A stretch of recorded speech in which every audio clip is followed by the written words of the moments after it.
There's something for every imagination at your local comic shop.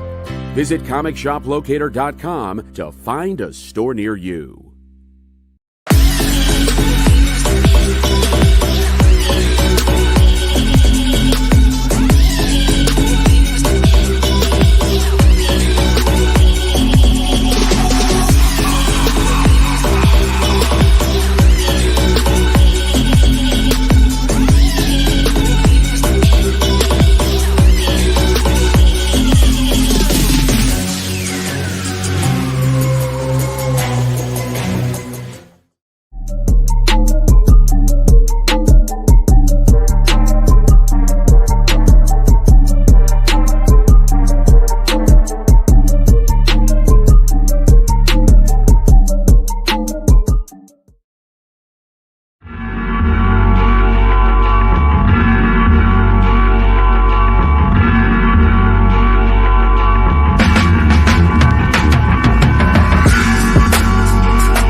There's a town that lies nestled deep in the Appalachian Mountains in the great American state of Pennsylvania.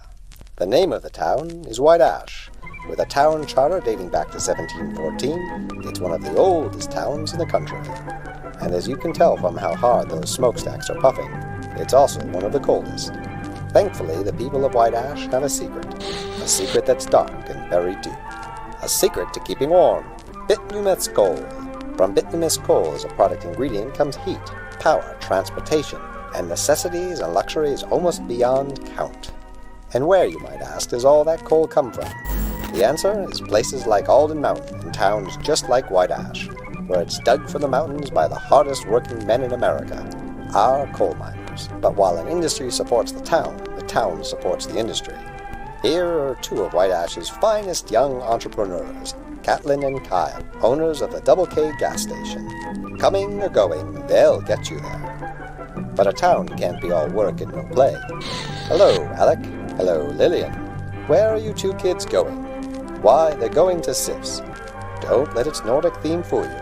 The most popular place in every American town is the local diner, and Sif's is no exception. Home to the world-famous Stack Attack, Sif's have been filling the bellies of White Ashians since 1895. Yes, White Ash, founded by men who came from the four corners of the earth, bringing with them innovation, can-do spirit, and dark, dark secrets.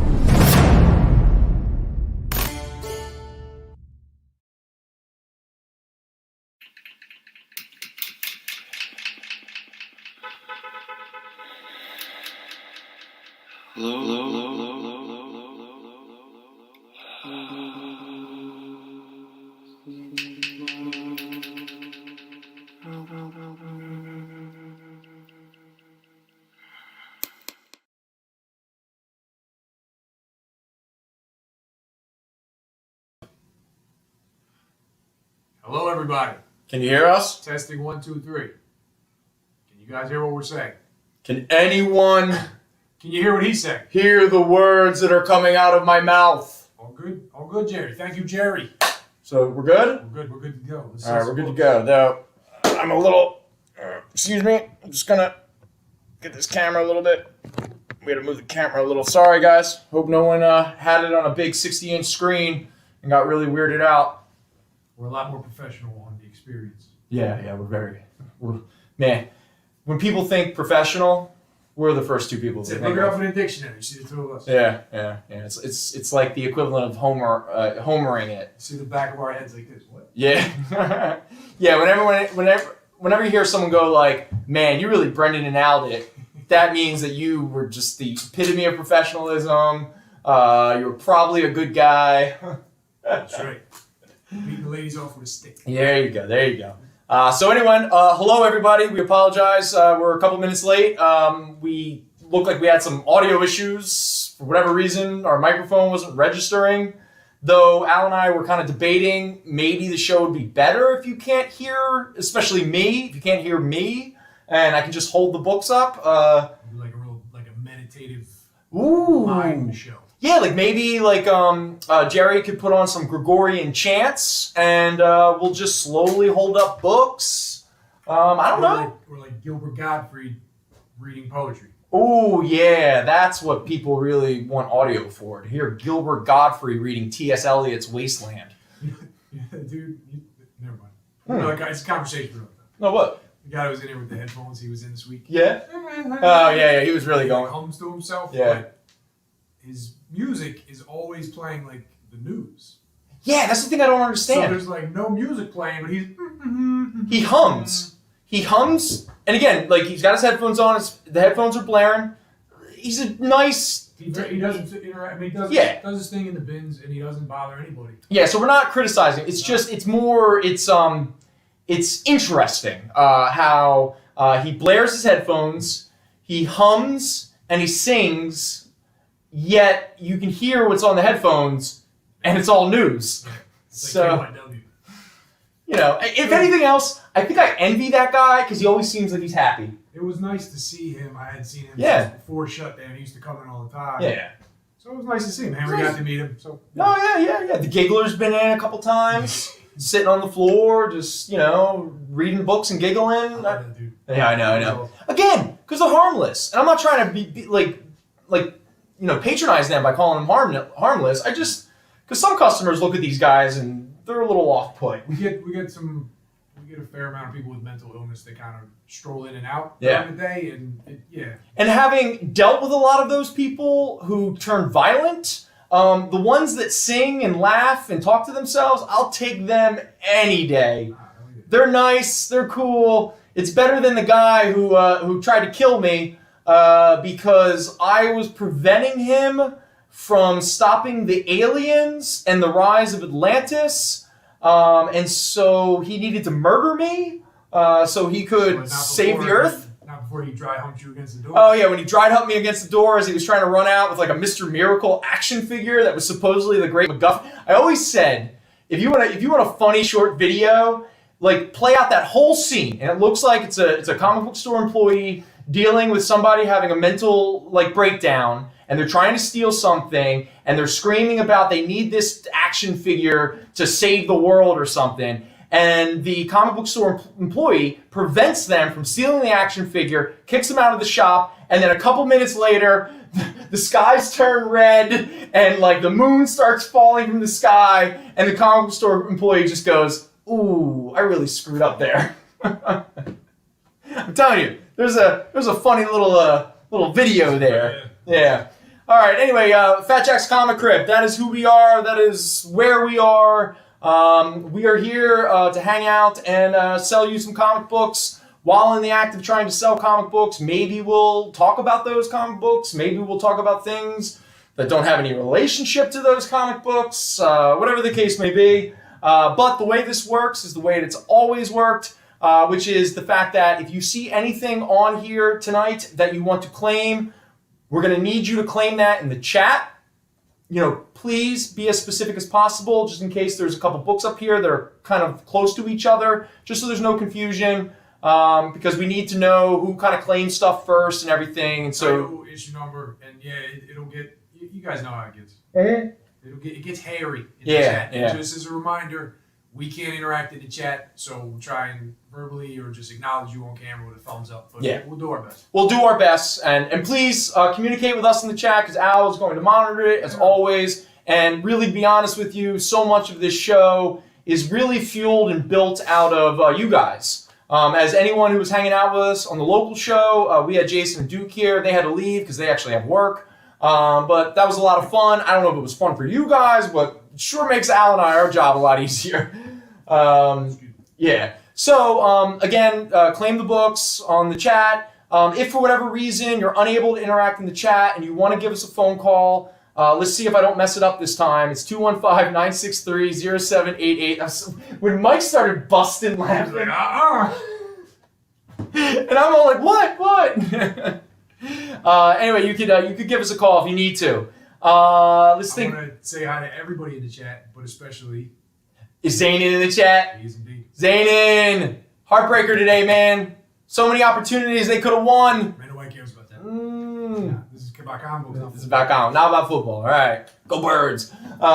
So we talked about the claiming. Okay, we are here in Philadelphia, so anybody who comes here to the shop, anything you claim tonight, we will have on hold for you to pick up. If you are closer to the Oakland, New Jersey shop, we will send them over there for you to pick them up. And if you are outside of the area and you need books shipped to you, if you're claiming books for the first time on our show, we're going to need you to contact our email. That is fjccshow@gmail.com. Al handles all that. He does an amazing job. He's the one who will send you out. We'll get your contact information, your shipping information, send you out an invoice. He does a great job with the shipping and everything.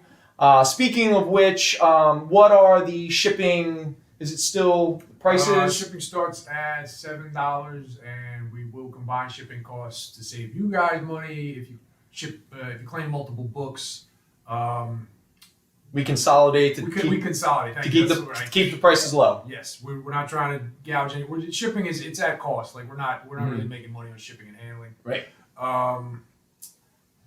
And if you claim books this evening, you'll be invoiced this week. We ask that you pay at least within a week of being invoiced. Otherwise, your books are going back. That's just what it is now. Yeah. And again, like we're not calling it. We do this all the time because like we don't want anyone to take this personal. This is a business. Al and I are pretty casual. We love to, but we got to keep our doors open. And with the shop, like we can hold your books because people are coming in constantly, and we're in contact. If you're out of state, it's a little trickier for us, and we don't want to keep sending you invoices. So it's a lot of legwork, and not a lot of people work here right now. Yeah. This is. This is as bare bones as it's gonna get. Yeah, we got a lot. We're juggling a lot and everything. And again, like we don't want. It sucks for the people who claim a bunch of shows like every week. and the stuff starts piling up, and maybe you're kind of like, whoa, I got that much. Just let us know if you can't. If there's a problem and you can't, just let us know. Don't stick us with the product. Yeah, that's the main thing. And that's all. Because again, if you claim something and you regret it, if Al sends you an invoice and you're like, actually, I changed my mind, honestly, no problem, man. Just let us know, because we'll then put the book back up, try to sell it here in the shop or put it on a show again. Okay, so let me think of a couple things. Our end game is to get rid of all of this. Yes. We don't want any of this in the shop anymore. We want an to empty sell. store. Yeah. So we can fill it with new shit. Yeah. One thing I want to promote that I didn't get a chance to talk about on the local show, but next week on the local show and the Experience, Mike he got himself a nice long box of some books, and again, Mike and I this week we need to kind of like go through them, grade them, price them, and all that kind of stuff. But I want people to know, I'm pretty sure we have a full run of Silver Surfer 1 through 18. And again, I know issue 1, issue 3, and issue 4, those are 3 big books that people are always looking for. We also have a Conan number 1. We got a Marvel feature number 1, first appearance of the Defenders, and then issue 2 and issue 3. And then we have Defenders 1 through a lot. We have a good run of Defenders. And again, the Marvel books, especially the Marvel Keys, they've been selling a little bit better over the past couple years, but that doesn't mean that DC doesn't have a lot of wonderful, great books. And one series that Mike got his hands on that I'm curious to look through and show you guys is, I'm almost positive it's a full run of Atom, and then it even turns into Atom and Hawkman. So we're talking about some 10-cent issues, some 12-cent issues. So if anyone's looking for some fun Silver Age DC, Atom and Hawkman, we should have some of those next week. And I'm pretty sure other than that, there's a bunch of other stuff here and there. I mean, would you look in that box for 2 minutes? Yeah, 2 minutes, barely. It's jam-packed full of stuff. Yeah. There's a lot in there. I really looked just to make sure that those Silver Surfers were there and they were in decent condition. Everything. I was excited when I saw that Conan number 1. I was like, oh my god, please be in good condition. That's really cool. Yeah, it's very cool. Barry Windsor Smith, Roy Thomas, all that good stuff. All right, so that's for next week. Mike and I will go through all that. Anyone who follows us on Instagram, first of all, thank you. Our Instagram is at the FJC Paradox, or you can just search Fat Jacks Comicrypt. It'll come up. But I'll probably be posting pictures throughout the week of the different books as we go through that long box and we prep and promote them for next week's show. All right? So thank you very much. I appreciate all that kind of stuff. And is there anything else business-wise that we should? No, but when you get started, could you do the Grendel first for Mr. Benjamin? Absolutely. And I don't believe, is there any Black Panther or Ironheart up right now? Do you have anything planned? I know we had the Ironheart in the previous show. Well, let me, we do have, let me see if I have any more of the Invincible Iron Mans, because I think what I'm down to now, we've been cleaned out a bit, except for that issue number 2. Okay. So, yeah, that looks to be... We don't have too much as far as Black Panther or Ironheart. Yeah, Apologies. Black Panther, I don't think we have... Honestly, I'm sorry, I don't think we have anything Black Panther related right now. We sold that. Yeah, because we sold those on the local show. And at the moment, I'm not saying we won't later in the future, but not this show right now. The only Riri Williams adjacent book we have right now is Invincible Iron Man number 2. Now, this is a high grade, very fine near mint. It's only $5 because obviously it's not the first appearance of Riri, Invincible Iron Man number 9. It's not her second appearance, number 10. And it's not Invincible Iron Man number 3, which is where she gets her first true Ironheart armor, the gold and red armor, and Tony Stark coins the name Ironheart. So right now we just have sort of an issue that I'm noticing online and on Instagram and speculators picking them up in our boxes and stuff. People looking for like a nice low price value. They've been picking up this issue number 2. But again, I'm not going to blow smoke up your ass and act like there's like it's a crazy key thing or anything of that nature. All right, so but for anyone who might be also interested in that, I do have 2 more copies. So if someone missed out on Invincible Iron Man number 2 And in fact, you know what? Just for the sake of continuity, I'm just going to throw it up here, just so you know we have it. All right. So there we go. That's another copy. It's the same thing. They're all great high grades, and they're all $5. Okay. Thank you, Mr. Barucci. Thank you, Mr. Barucci. All right. So they wanted to know about the Grendel. Mr. Benjamin was curious about that. Okay. So all right. So we talked about this on the local show. Many of you are probably aware. This past week, Matt Wagner tweeted out that he and Netflix are entering a development deal to develop a Grendel series. It looks like they're going to start out with the Hunter Rose, who is the original Grendel. And he's going to do the whole thing where he kills all the villains so he could be the main criminal mastermind. Do you know, does Matt Wagner have a hand in it, or is he just kind of like the deal? I don't know. I mean, personally speaking, I hope he's at least a true creative consultant. I mean, nothing can be better than Rick Remender when he got Deadly Class on Syfy, the Sci-Fi Channel. It only made it one season, 10 episodes. It's one of the few times I was really genuinely angry and depressed when a show I loved got canceled and no other company picked it up. But the thing that I loved about it, not only do I love Rick Remender and I love Deadly Class, but the show was developed and primarily written by Rick Remender.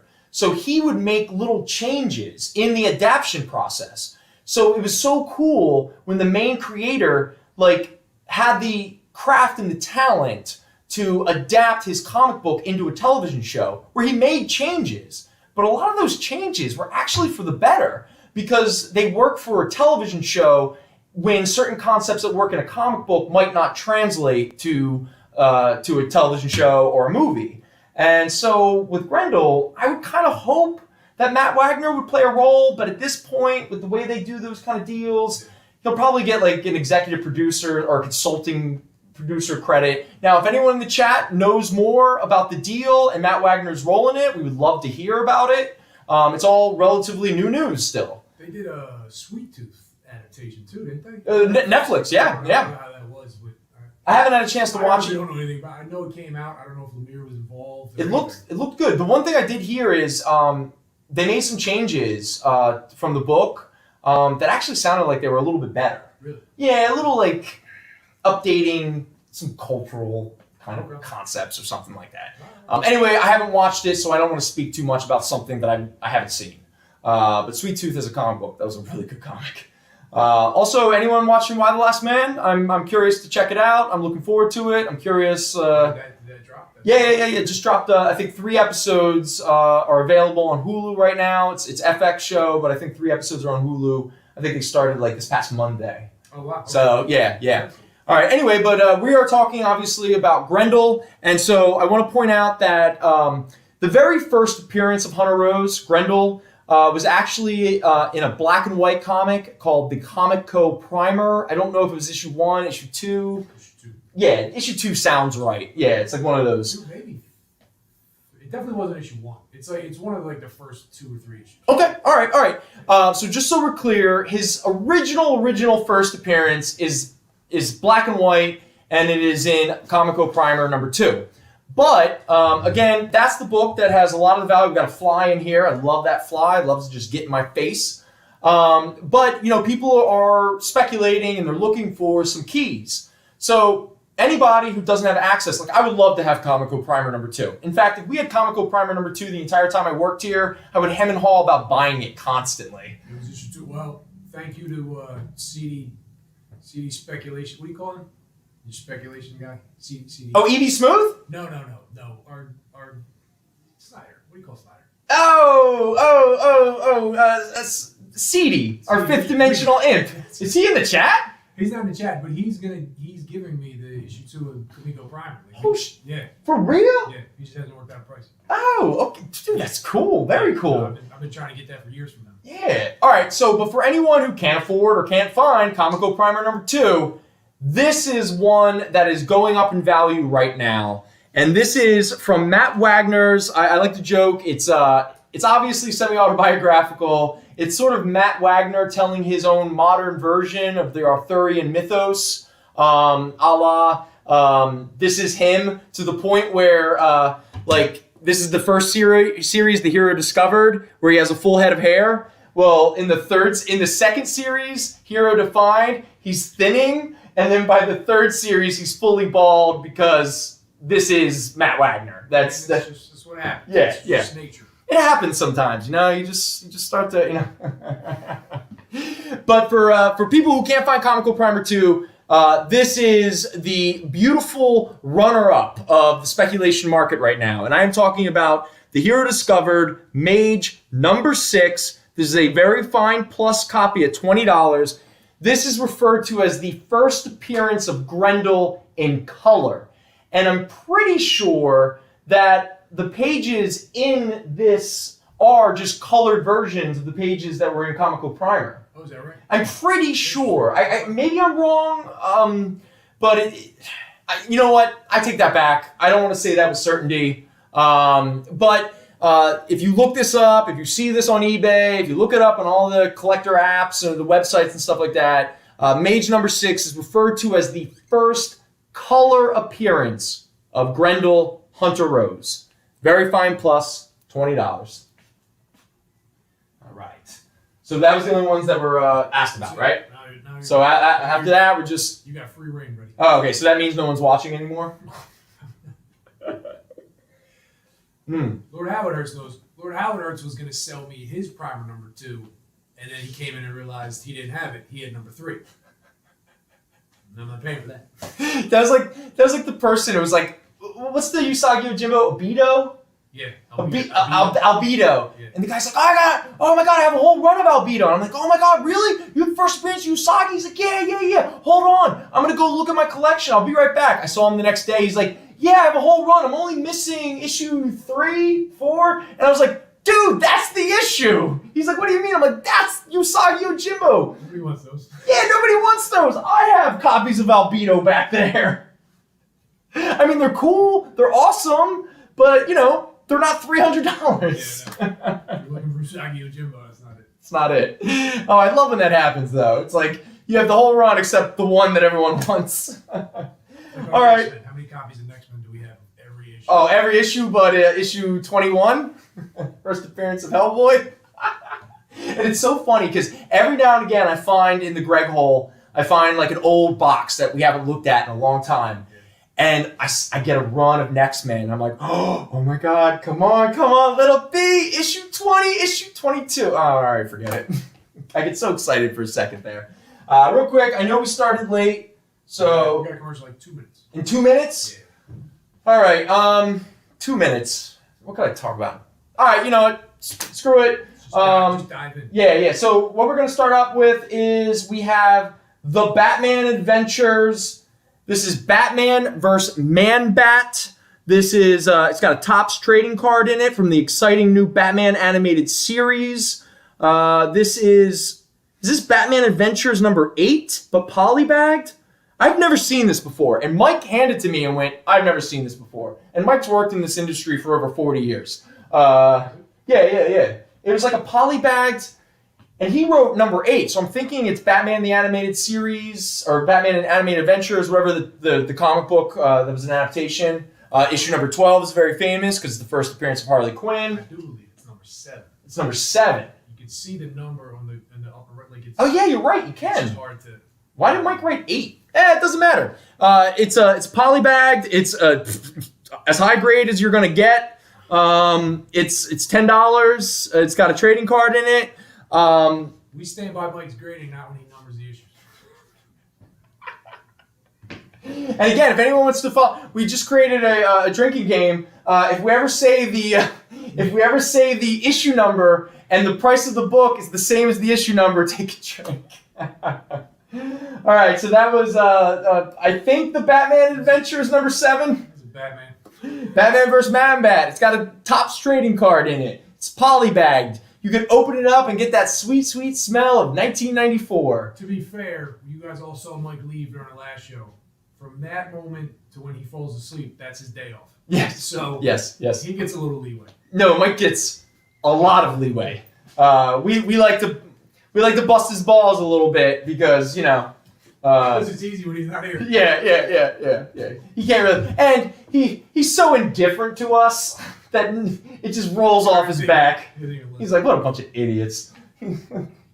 Oh, that's cover A. So there's a B cover of issue 7 for the Batman Adventures. Oh, okay. So thank you, Lord Howard Hurts. Thank you, Lord Howard Hurts. So was that? Did they only do that for that issue? Was that like a normal thing they were doing at the time when they were putting out Batman Adventures? That some of them were polybagged with the trading card? B cover just it didn't have a bag or a card. Okay. So there you go. So the B, it was the same book, just no bag, no card. Okay, and they only did that one time, just with the. I don't know. Okay, But all right. before you do that, Yeah. let's take a quick Oh, break. it's break time. Okay, let's take a break and then we'll get to comics.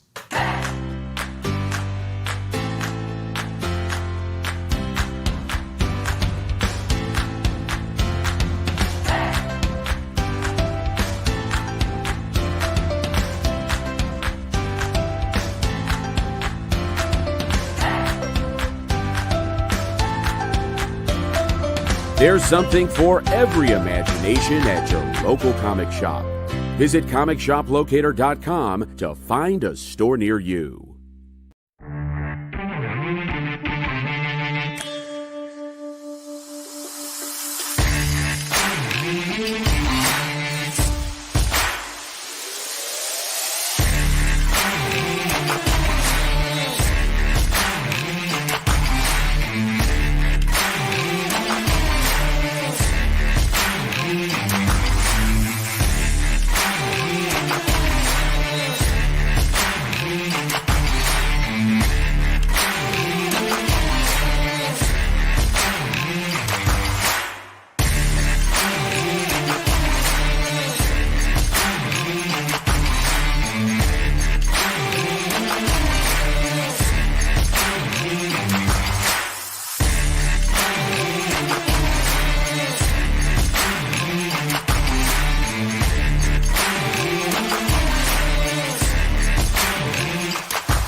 Nobody cares. Nobody cares. So it was just the one issue of Batman Adventures. Okay. There Thank go. you very much. Thank you, Lord Howard Hurts. Appreciate it. When are you going to come by and do a show with us? Yeah, Lord Howard Hurts. Just come hang out, man. What's a legitimate price to raffle off tickets to come in and do the show in person? Because we're going to start doing that or selling tickets. Some way to make money doing that so these freeloaders can't just hang out and then claim books that they get to see. You guys throw it out. Let us know. Hit him on the Instagram, email, whatever you think is fair to spend time with us. Nice. Well, hey, we got to figure out. Speaking of Jason, Jason, who was here during the local show, and he was here on the local and the experience last week and the week before. He has actually been kind enough to donate a Venom mug. And Is that right? yes, it's a fresh one. It's never been drank by me. It's that Venom. It's the exact same one because they both came from Loot Crate, I guess. $25. We got 25 as a starting bid. But what we have to figure out though is we've got to figure out Or not like for that mug. Nobody cares about that. no, but a fair way, because we got so much interest of this mug. We have to be able to offer it in some way, a little some kind of gift or raffle or prize or I don't know. We'll think about it. And if you have any suggestions, you let us know. Whoever claims the most books and doesn't pay, we get to throw that mug at them. But what if they're outside of the area? Do we go to their home? Well, then we do a little trip. Ah, nice. Maybe we can buy some collections while we're out there. Everybody's paying you to come. No, we're not paying you to hang out. Get the fuck. Who's this? It's Chamberlain. No. Fred, come on! Don't you just want to hang out with us? After all the money you spend here, now you don't want to spend anymore. All right, now speaking of spending money, it's time to sell some comics. So we're going to start out with Marvel Premiere number 50, the first appearance of Alice Cooper. If you don't know who Alice Cooper is, I don't know what to say. It's kind of square. It's not the time to get into it, I guess. But I'll tell you one thing: nothing's better than watching our buddy David Snyder with 4 beers in him, 2 more than is normal, getting up there and singing 19 with his back to the crowd. That was a memorable moment. It was a great time. Yeah, and the only thing that topped it is when some jackass drunken friend of Al, in the middle of the party after he just got married, suddenly goes on some ridiculous rant about the fakeness of love and romance. That didn't happen. So we got Alice Cooper. This is a fine copy at $11. Marvel Premiere number 50. That was a fun night. Al's That was a fun time. Everybody. his wedding reception. That was a really good time. Yeah. You know that bar's closed. Is it really? Yeah. Did it make it, or did it close before the lockdown? It closed. He had an unfortunate. Drug addiction. No, there was a Proud Boys rally, and they decided to get drunk in there afterwards, and he let them put flyers up. So the neighborhood, it just didn't fare well. He ended up selling it. He let Proud Boys put up flyers in a West Philly neighborhood bar. I don't know the full story. All right. I was given a link for that article, and then the next thing I know, I was walking by there and they had plowed up. So we'll see what happens. I mean, you can go to the rest of Pennsylvania. I mean, you know how our Republican state legislator here in Pennsylvania now wants to give away our social security numbers, our birth dates, our voting records, our driver's license. Yeah, thank you. What are they selling at Amazon? No, they're selling it to cyber ninjas. They're going to do an audit because the election was stolen. So Man, what? I mean, I can't believe it's happening. thank you, Mrs. Marucci. Thank you. I feel like we just waited. We didn't talk all day about any of this, and then in minute 6, all right, now we'll talk all the politics. Yeah, because Al and I are best buds, and it's like Saturdays back in the day. We need about 6 hours to ignore each other, and then the last 2 hours we have a lot to talk about. Funny enough, Mr. Chamberlain, that friend did show up without a guest, but left with a guest. Ooh, yeah, yes. Thank you, Mr. Barucci. Sure. And we'll go on for it. All right. Next up, we got Marvel Spotlight issue number 6. Mike did not write a grade on it. Oh, no, there it is. It's a very fine minus. I was going to say it looks really nice. This is the origin of Star-Lord, Peter Quill. Now, obviously, this predates the MCU Guardians of the Galaxy Star-Lord look.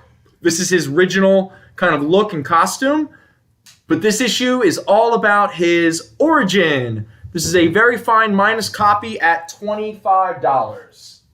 Remind me to tell you a story about Star-Lord later.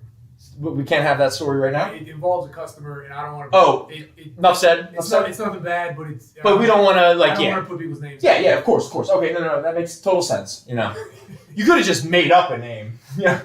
Yeah, but... the Giggler came in, he was on the floor, and he started... It's specific enough that...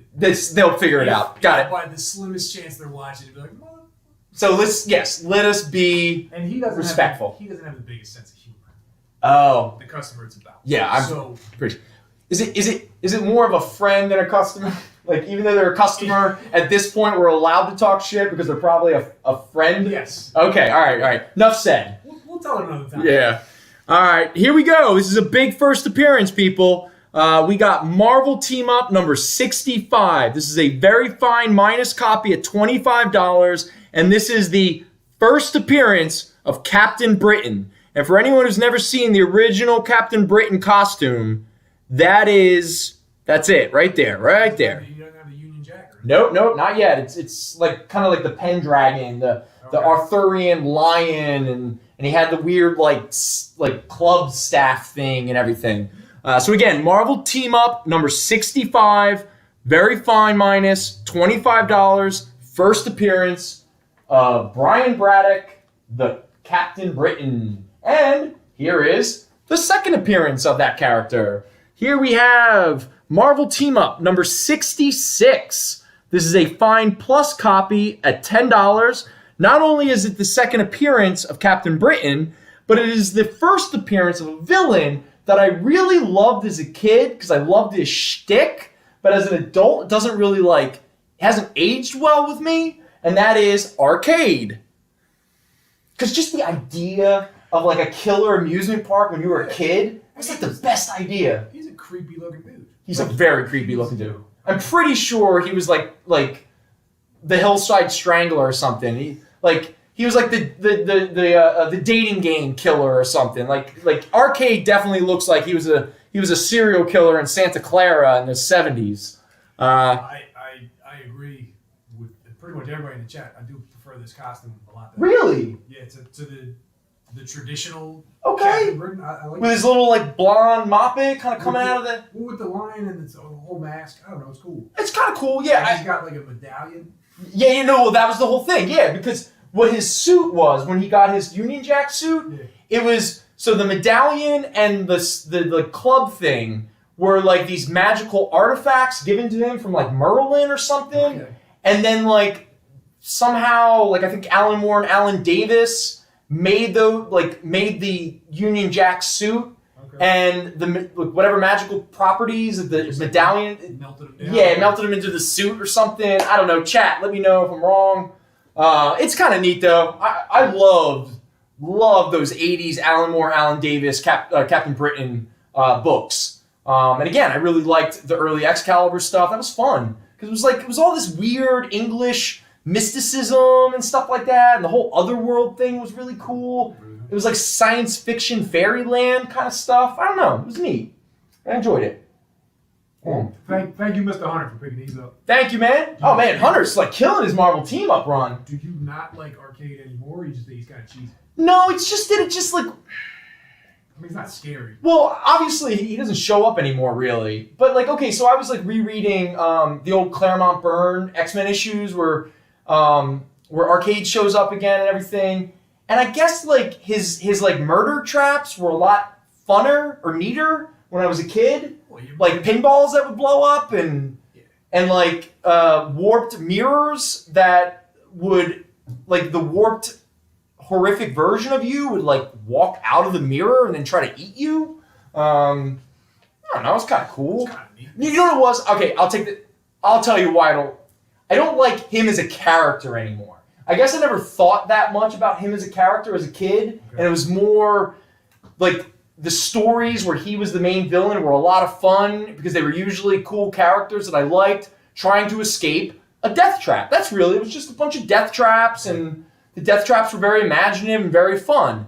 But as an adult, when I read him as an actual character, he's like a super rich kid who uses all of his money to assassinate people, but the way he assassinates people is to trap them and put them in the amusement park, and he's just an unbelievable prick, and I'm pretty sure he would have a subreddit. He's like, he's definitely like a red pillar kind of kid, too. He's like an evil Double Dare guy. Yeah. Oh, yeah, he's the worst. And you definitely know his little, like, sidekick woman, yeah, no, he wasn't, she had nothing to do with him.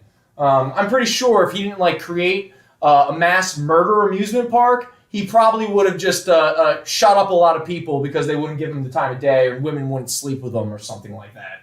Yeah. Just saying. Yeah. Hey, what, man? This is just... I mean, he looks like the kid off of Happy Days. He does. And he always looked like the kid off Happy Days. And he has that stupid bow tie and his dumb white suit. I mean, he's not, you're not a kid anymore, so it's just like... It just doesn't work. He's a one-trick. No offense to Arcade. No offense to Arcade. And that one person out there who is probably watching us right now that is the biggest Arcade fan of all time. All right, next up, we have Marvel Team Up 150. Beautiful Barry Windsor Smith cover. Spider-Man teaming up with the X-Men. And don't worry, but it's now. Al, please join me. It's time for a moment of silence for the final issue of Marvel Team Up. Oh, wow. Thank you very much. Appreciate it. So yes, this is a fine minus copy at $9. I have a question for Zanin in the chat. Yeah. Did Darkseid's amusement park of death in Forever People, does that predate Arcade's first whatever? Yes. It does. I can only say that with absolute certainty. All right. Because what was Arcade's first? When did he show up? what's that Marvel Team Up? We just got it. What year that is was it? his first appearance. That was his first appearance, yeah. Oh shit, man, I wasn't paying attention. Oh, yeah. That was his first appearance. That mid-70s? This would have been 77. 77. Oh, yeah, without a doubt. Okay. So the Dark Side stuff would have been 73. Zanin, 73, 74, 72, somewhere in there. R.I.P. to Norm Macdonald. Thank you, Mr. Chamberlain. Yeah, thank you. You're absolutely right. Yeah. And Michael K. Williams. Oh, yeah, man. Drug overdose? That's what I heard. I haven't read myself, so I don't know. But I heard through other people that it was drug related. He had some issues with drugs. Yeah, it kind of sounded like a Phillips Seymour Hoffman thing where they were clean for a long time and then they slipped back. And hey, again, I've had a lot of friends with addiction issues and things of that nature. One of the more dangerous times is when you're clean for a while and then you kind of like fall off the wagon because you still think you can do as much as you used to, but you don't realize that that period of time when you were clean, your body kind of lost a lot of its tolerance. And so when you slip back in, regrettably, you open yourself up very dangerously to overdoses and stuff, because that's what happened to Sid Vicious. Yeah. You know, he tried to be clean for a while, and then his mother gave him heroin, and he took too much. That's wild. For Yeah. people with 71. Thank you very much, Zanin. I appreciate that. So it really predates it. Yeah. Was that Zanin? Was that Darkseid, or did was that like a Desaad kind of concept, or who ran it for Darkseid? It was probably one of his little minions. Yeah. Anyway, speaking of not Darkseid, but the Ultraverse's version of it, and speaking of, we just had a Barry Windsor Smith cover of Marvel Team Up number 150. Here we have a very fun Barry Windsor Smith concept that never really took off, but I really enjoyed it as a kid, primarily because I just loved his art so much. And this is the character Rune, and this is when Ultraverse and Malibu Comics were kind of going under. And so Marvel was in the process of buying them up. And so they were starting to put out little one-shots and little mini-series where they combined Ultraverse characters with Marvel characters. And this was a one-shot written, illustrated by Barry Windsor Smith. It's a very fine near mint copy at $8. And in fact, let me stop and take that back. Al, would you pop that open? It's a Barry Windsor Smith cover. Barry Windsor Smith created Rune. I'm actually curious who wrote and illustrated the book, because I just said Barry Windsor Smith wrote and illustrated, but I think that was wishful thinking on my part. So he's going to check real quick. Oh, look at that. What's that? 2 covers. 2 covers. Oh, let's show the other cover. It looks kind of like the show. I don't know who that is. All right. So here, let's take a look at this cover here. This is the back cover. The Surfer races Death Urge on the road to ruin. Oh, you got Death Urge. So You got the say- Living Tribunal. So say Mr. Chamberlain that he does. It looks like he does. Chris Ulm and Dan Danko wrote it. Henry Flint. All right, Henry Flint. He illustrated it, okay? So, sorry about that, folks. I was wrong. Oh, wait, it's 2 books. It's actually a flip book. So you get this story, and then you flip to this one, and this one is Glenn Herdling and John Buscema. You got it, buddy. Yeah, so John Buscema. Oh, man, look how trippy. I love that. John Buscema doing some trippy cosmic Silver Surfer.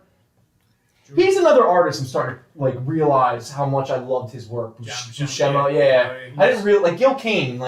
This show, if anything else, has really allowed me to really reevaluate my love of a lot of these artists. This is a George Perez cover? No way. Nah. Not even a little Or bit. Howard Hurts. What are you talking No, about? dude, that What's is the- not Perez. Yeah, no. You got Barry Windsor Smith on this side.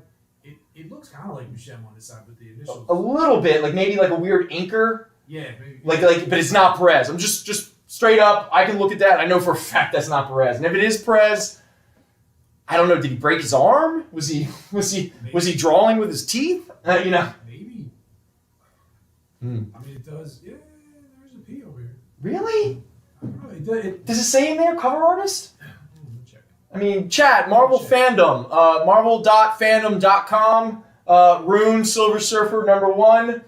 Check out the cover artist. Let us know. If that's George Perez, man, he really rushed. That was a rush job.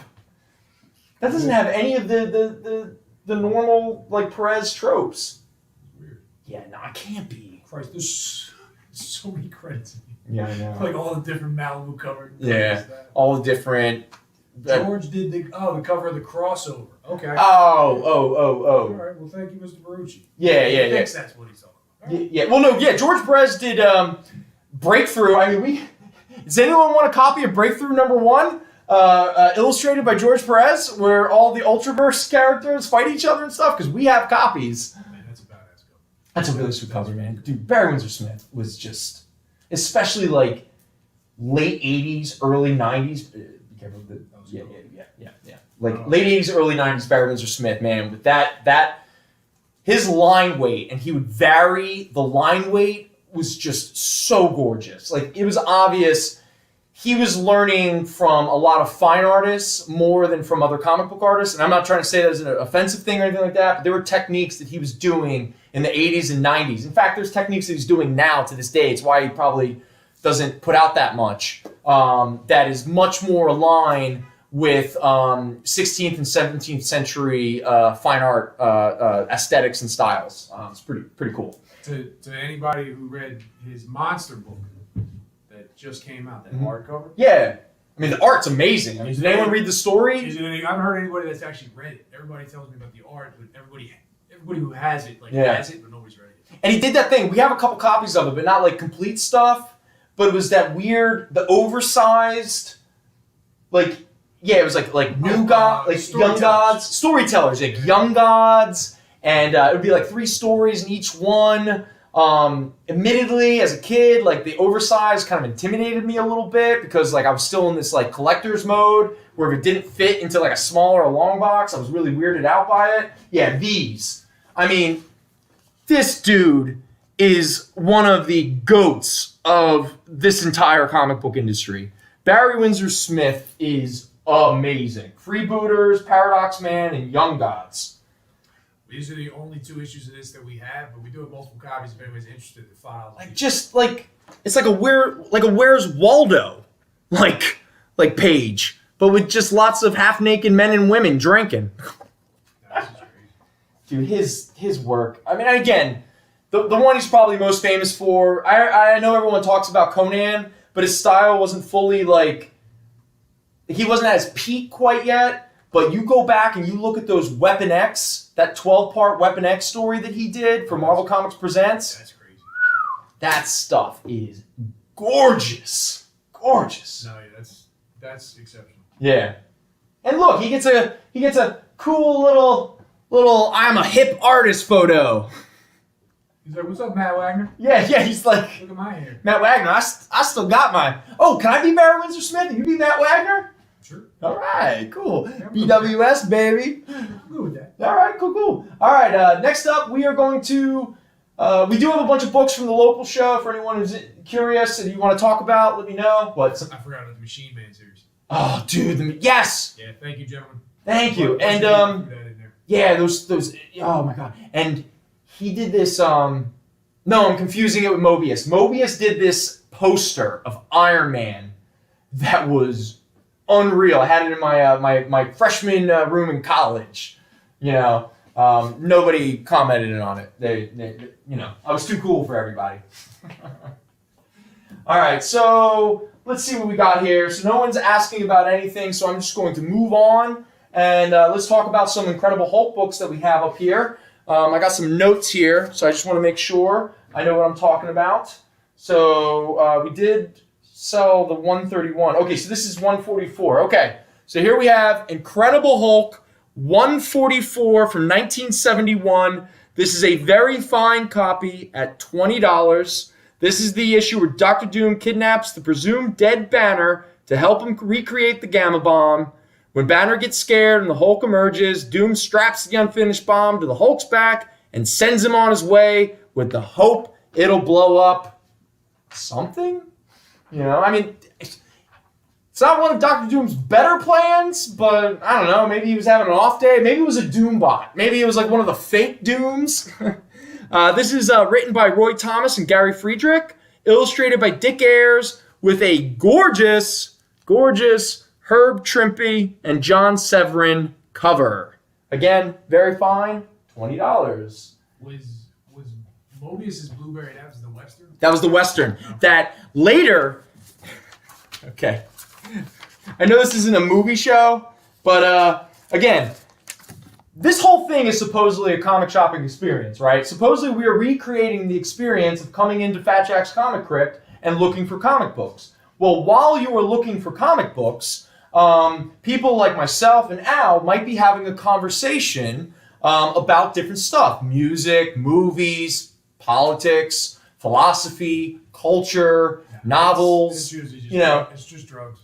Yeah, well, that's funny that you say that, because a French director with Vincent Cassel, a very famous French actor, most of you probably recognize him, they adapted Mobius's Blueberry.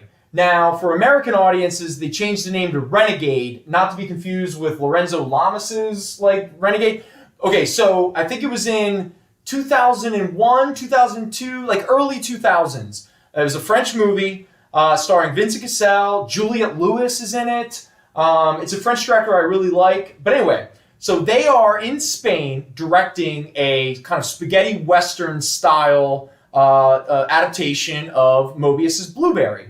Well, about halfway through the filming of the movie, the director and Vincent Cassel and some of the crew, they met a shaman. And that shaman took them out into the desert and pretty much gave them peyote. And all of these, the filmmakers and the actors, they all had these insane trips. I mean, completely twisted their minds. And so what happens is they went back to the set, and the entire ending of the movie, it's for the first hour and 20 minutes, it's a very interesting, cool, modern spaghetti western. And then it turns into a complete psychedelic trip. I mean, it gets abstract, it gets insane. There's some ideas about maybe wanting to crawl back into the womb. You can definitely tell that the peyote experience definitely worked on these filmmakers to the point where they completely changed the ending. And the movie didn't do well because most people were watching a Western, and then it turned into this psychedelic kind of philosophy movie. And they were What's it called? Renegade? Renegade. The American thing, yeah, if you look it up, it's from the early 2000s. Vincent Cassel plays Blueberry. Again, they were like, American audiences, Blueberry, they'll think it's a kid's show. That's after Wide World of Sports? He didn't do that anymore? Vincent Cassel? Vincent Cassel? You mean Howard Cosell? I thought it was a good one. Nice job, Mr. Chamberlain. Made me chuckle. You guys are a trip. You're a trip. I love you. All right, next up. Incredible Hulk 161 from 1973. $12 book at a fine minus. This is the story that continues from Amazing Adventures, Volume 2, number 16. This is the issue where the Hulk is bounding destructively through the Canadian wilderness, and he begins to lose his powers, only to discover the mutant Mimic is the cause. At the same time, Beast has tracked the Hulk down because of his destructive path, and pretty much the Hulk and Beast get into a fight, and they end up killing Mimic. Years later, you will find out that Mimic did not die because of that same instance. Wolverine, this comics, man, I love it. Okay, so the idea is Wolverine is wandering somewhere outside of this book, somewhere in the Canadian wilderness, while the Hulk and Beast are having a fight with Mimic, and he's just close enough that Mimic doesn't die because he's able to mimic Wolverine's healing powers. So he's on the other side of the hill. He's yeah. I mean, how does Wolverine, with all of his super senses, not go, that smells like the guy I had the first appearance with? I mean, you couldn't a fight between Thing and Hulk. That's not gonna make any noise. Or Beast and Hulk. Oh yeah, It's not gonna make any noise. right. It's not like the Hulk has had an entire destructive past through the Canadian wilderness, which is why Beast tracked him down in the first place. Anyway, this is written by Steve Englehart with art by Herb Trimp. And now we have a really cool, talking about a goat in the industry. We're talking about Bernie Wrightson. This is Incredible Hulk 197. This is a $12 book. Fine. This is the issue where Hulk stumbles into the Everglades, where he comes into conflict with the Man-Thing, the Glob, and some random pirates, all revealed to be under the influence of the Collector. Comics, man. I love it. Comics. But this is written by Len Wein with art by Sal Buscema. But more than anything, the reason this book has a lot of interest and people like it is a gorgeous Hulk versus Man-Thing cover by Bernie Wrightson. I apologize, a little bit of a glare there, but this is a beautiful Bernie Wrightson cover. He doesn't do the interiors, though. No, just the cover. Sal Buscema. Sal Buscema, sorry. Yeah, he's the one doing the interiors. Mr. Verci, we do not have Avengers 87. What's Avengers 87? I don't know. He just that's all he wrote in chat. So I don't think you didn't put it on Instagram or anything, did you? No, I don't think so. Yeah. But there were a bunch of Avengers in that box that Mike brought. Okay. I definitely noticed one that we sold, I think, last week. Maybe we didn't sell it. It's that super iconic Kree-Skrull War where Thor, Iron Man, and Captain America are being real pricks and they're kicking out the rest of the Avengers for some reason. But who knows? There is some Avengers comics in there. We'll look for a number 87 for you, Mr. Barucci. All right, so next up we have continuing from the issue that we just talked about is Incredible Hulk 198 from 1976. This is a very fine plus copy at $20. This is the issue where the Hulk is captured by the Collector and taken onto his ship.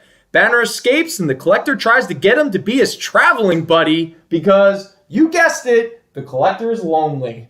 Banner turns back into the Hulk, finds a bunch of trapped warriors from different time periods, frees all the Collector's exhibits, which causes them all to rapidly age and die. After the Collectors were presumed to have died, the Hulk and Man-Thing head back to Earth, where Man-Thing wanders off and the Hulk is left to ponder all the dead people he just freed. It's a heavy issue. Hulk really has to come to grips with. What's going on there? Yeah, there's a lot. Written by Len Wein, interior art done by Sal Buscema, and a really cool cover by Gil Kane and John Romita Sr. And yes. We're taking a break. Oh, break time. All right, break time.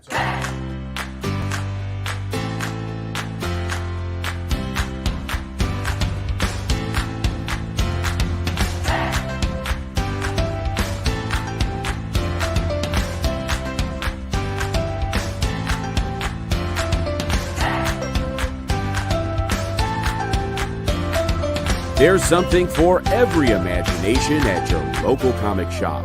Visit ComicShopLocator.com to find a store near you.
No, you can't hear us. It's on our end. It's this guy. Sign language. Yeah, sign language. Yeah, no audio again. Hey everybody! I hope you really enjoy my close-up face. And that you can't hear me. That's cool. I'll tell everybody. Okay, there it is. There it is. You hear me? You hear me? Yeah. All right, Mr. Chamberlain, you can hear us here. Audio now. All right.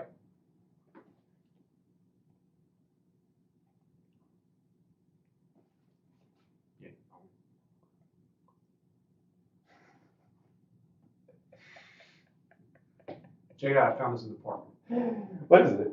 Fucking spongy ball. I don't know. I Oh, thought it was a paintball thing. Oh, but it wasn't. No. Throw it at the camera. See what happens. Oh, Oh, so close. This is a little. I found this. It's probably drugs. drugs. Yeah. I can't get it open. I can't get the drugs out. Ah, I can't get the drug out. You're supposed to just go and just suck up the whole thing. I'm just gonna eat this whole ball. Eat the whole ball. All right, let's finish our Hulk issues real quick. This is Incredible Hulk number 200, 1976, $10 book. Fine. This is the issue where Hulk is captured, shrunk down to be placed inside the catonic brain of Glenn Talbot. While in Talbot's brain, the Hulk fights phantom manifestations of all his old foes: the Missing Link, Juggernaut, Abomination, Namor, Iron Man, Hercules, MODOK, Silver Surfer, etc. I probably should have said etc. about 4 names ago. After confronting the creature in Talbot's mind, the Hulk begins to re-enlarge with the intention of killing Talbot. Doc Samson shrinks the Hulk down until he disappears for good, leading into the running story that would be a good amount of Hulk comic books at this point, which is where he goes to that strange mystical land of the Microverse. This is a Len Wein scripted, Sal Buscema illustrated comic with Rich Buckler and John Romita doing the cover. But this is the issue. For anyone who's wondering about that like period of time where like they were like, we can't have the Hulk keep fighting the army. We need to create like more characters for him to like fight that are warranted to his power. But we can't have him fighting like the Juggernaut or Abomination or Absorbing Man in New York City every day because of all this like, destruction and stuff. So the great thing that they figured out was kind of like when they sent the Hulk out into space and it became Planet Hulk. This was the early attempt at that in the 70s where he got shrunk down and he ended up in this sort of like fantasy land in the microverse. So he was able to fight monsters and he fell in love with a woman and I don't think he had a kid. Even though it seems whenever the Hulk ends up in a different world, he ends up with an illegitimate child. He's got a ton of kids now. Yeah. In fact, that's the series I want to read. Deadbeat Hulk Dad. Hulk's getting it in. Oh, that's fun. Every issue ends with him going to get cigarettes. Yes. Or maybe it's like the Hulk is the one who has the kids, and then the moment he turns back into Bruce Banner's like, I didn't sign on to this. I'm going to get cigarettes. Maybe that's why they hate each other so much. The Hulk's like, I just want a family. Every time Banner comes back, he's like, another one? Come on, dude. Just put a condom on. Hulk don't like condoms. Hulk doesn't have to get a job. Banner's got to get the jobs. He's got to do all that shit. All right, real quick, I didn't talk about this from the local show stuff, just in case anyone's interested. We do have the first appearance of Bane. That's a very fine minus copy at $60. We do have Avengers number 56. That is the retelling. Actually, in my opinion, is the expanding of Captain America, Steve Rogers' origin. We talked about that Grendel number 1, first appearance of the second Grendel, Christine Spar. We got Avengers number 60. That was a fine minus at $18. That's the wedding of Hank Pym. We got X Factor 5, the first cameo of Apocalypse. We got Star Trek, the book and record set. Hulk smash. Oh yeah, Hulk smash. Oh man. Well done. Well done is right. All right, the next one we're going to talk about. In fact, should I talk about these? Because I didn't get a chance to talk to Mike. Okay, so when we try to sell one of these, what do we try to sell them for? Okay, so this is Star Wars Dark Empire 1 through 6. This is the entire set. Mike, if you're listening, could you call me right now? Because I forgot to ask you about what you wanted to price these at. I know we sold... Is it $30 each? Is it $50 for the set? It was like they were sold originally as a set. For $50? And that's what Mike had the trouble finding because it was hard to find prices for individual issues. Okay. So I didn't realize we even had all. So maybe it's $50. You know what? If anyone is interested, I'm just going to show them off because they're really beautiful. Plus, I mentioned this on Instagram. Next to the Timothy Zahn trilogy novels, Dark Empire were probably the best sequels. Probably the best sequels to Return of the Jedi. This takes place 6 years after the ending of Return of the Jedi. You have Princess Leia and Han Solo are married and they're having kids. They're beginning to create the New Republic. You also have Luke Skywalker having a slow descent towards the dark side. So he's actually becoming one of the main antagonists of this series. And also the big thing is, it's where you really start to get the clone kind of stuff. We're still kind of like mentioning the Clone War, but it hasn't been fully established. Well, in this is you get the resurrection of the Emperor Palpatine in his many clone bodies. So we got issue number 1 there. Now these are all the gold title variants. Does so he have a name in these? Or do they still just call him the Emperor? I think he's Palpatine. Yeah. I'm pretty sure they call him that. There's number 2. Look, Luke Skywalker starting to get really dark. This was Tom Veitch and Cam Kennedy. Great Dave Dorman painted covers. And correct me if I'm wrong, chat, this might be the very first Dark Horse Star Wars comics that they published. There's number 4. Number 5, see, there's the Emperor, and there's his new sexy clone body. See that? Yeah. Oh, Terminator style. Yep, you got it. And then issue number 6 with badass Princess Leia. No princess, she's just badass Jedi, people. That's right. She had Jedi powers 30 years before everyone bitched and whined when she showed Jedi powers in Last Jedi. But she showed Jedi powers. Oh yeah, everyone was very upset because she was. Problem? Oh well, there was a lot of problems, and if a woman was on screen, a lot of people had problems. I don't want to. Was that the issue? Is because she was a Jedi, like it's a female Jedi? I think some people. It's kind of like where they accused Rey of being a Mary Sue, and the one thing I will argue is technically you're right. I mean, Rey did kind of. She was had a very strong.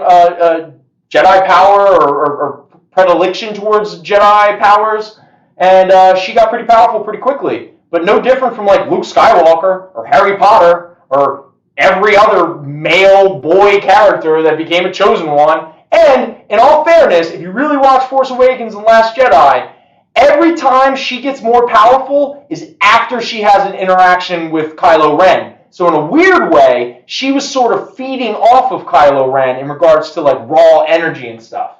But that's very geeky here, and we'll probably get canceled or something because 10 people will create 1,000 bots, and we'll get yelled at. Shout out to Mike in the chat. Oh, Mike's in the chat? Yeah. Hey, Mike! Mr. Chamberlain, I'm sorry. I was letting you run through. So it's $50 for the whole set, but Mr. Chamberlain claimed them, so.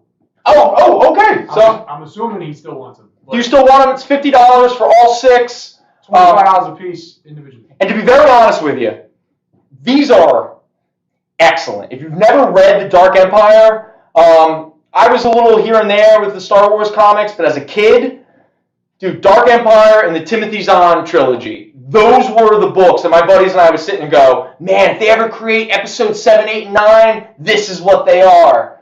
And again, it makes so much sense. The Emperor, he recognized a predilection that Luke had towards the dark side. Luke was an angry, depressive little boy, kind of like this jackass. And it makes sense that Luke would start to kind of slide towards the dark side. Something that I think in Last Jedi, the way they picked up and the way he was, that kind of makes sense. He always had, he was more Kylo Ren. He was more like his father. It was always Leia. Yoda even recognized it. Leia was the true chosen one of the Jedis. Not Anakin, not Luke, not Kylo. It was always Leia. R.I.P. Carrie. I love you. I love your... That's kind of sweet. I kind of want to watch those movies.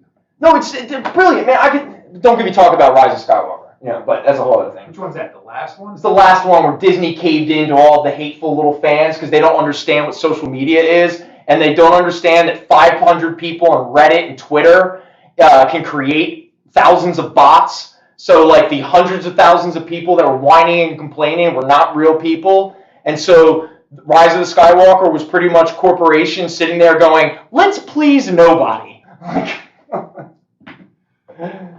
All right, so we, okay. We're good. All right, we're good. Okay. You got your book started. Thank you, Mr. Chamberlain. I really hope, if you've never read those before, please give yourself a nice hour or two and sit down and read them. They're great. Cam Kennedy's art is wonderful. I don't know why Tom Veitch didn't do more Star Wars comics and stuff, but they were great. And speaking of Dark Horse and speaking of licensed properties, here we have an amazing Platinum Edition Dark Horse Presents Aliens with that gorgeous Simon Bisley cover. Sorry if there's some glare there. We got a new computer. I'm still trying to figure out some stuff. Anyway, this is a very fine near mint copy at $15. And then, this is kind of neat. Like I mentioned to some people, we're most likely going to have a Conan #1 next week on the show. So when I was digging through the Greg hole, because I can't always depend that Mike's going to show up in the 11th hour with all these books that just sell themselves and I don't have to do any work. I depend on you, Mike. Don't worry about it. So I have to root through. I'm like, what is the show going to be? What are we going to attempt to sell? Well, this was something I found and I got really excited about because I don't know if I've ever seen it before. And we are talking about, it's a one-shot from a comic company called Cross Plains Comics. I'm not familiar with them. You ever heard? No? But this is Robert E. It's a one-shot, and it's Robert E. Howard. It's called Mythmaker. And what this is it's different Robert E. Howard short stories, sword and sorcery, but not like Conan, not any of his super famous stories. But what it is you get Roy Thomas, John Bolton, Tim Sale, Kelly Jones, and our boy Richard Corbin. Richard Corbin illustrating a Robert E. Howard story. I mean, this book is awesome. I couldn't believe when I found it. I read it because I just wanted to, and it was so cool. I loved it. I wish there was like more of this kind of stuff that just comes out. That's one shot though. Just a one shot. It's just a one shot. I couldn't find any evidence. There's no like to be continued. There's no like letter at the end where they're like, wow, I really hope you people buy this because we'll keep making them. What is it, Cross Plains? It's called Cross Plains Comics. Robert E. Howard's Mythmaker. Sword, sorcery, adventure, and horror. And you better believe it, Corbin did the horror. It was really cool. It was really cool. In fact, I have a bundle over here somewhere where they did a adaptation of a Robert E. Howard story that I was not aware of called Pigeons in Hell. Have you ever heard of that story? Anyone heard of that story? Yeah, Joe Lansdale did this. Yes, Joe Lansdale wrote it. Nathan Fox, who was a pretty cool artist. I don't see as much of him lately, but I like his work. I remember when it came. It was like a 4-issue Dark Horse series or something. Like Yeah. 08 or 09. Yeah, I got a bundle in there somewhere. So if anyone's sitting there going, what's this bundle Brennan's talk about? I'm curious about it. I can go looking for it. But anyway, man, come on. Bolton, Tim Sale, Richard Corbin, Kelly Jones. It's a very fine near man. It's only $8. So next up is, now this is a weird little artifact from the 90s. In fact, at some point in the near future, I want to do a whole show that's just 90s. Meaning it's mostly going to be having some fun at the 90s expense. And trust me, I feel that we're allowed to do that since we spent, as kids, a lot of money on 90s comics. We fell for a lot of gimmicks. We fell for a lot of collector's items. Oh, wait, is that the show where we dress like we're in high school? Yeah. It's the one I'm hoping to, that's got to be something that's really planned for. I gotta get some Junko pants. So, and what I've been gathering, Jinko pants, yeah. So what I've been gathering is finding all these continuity press comics. So Neil Adams in the early 90s, he created his own comic book company.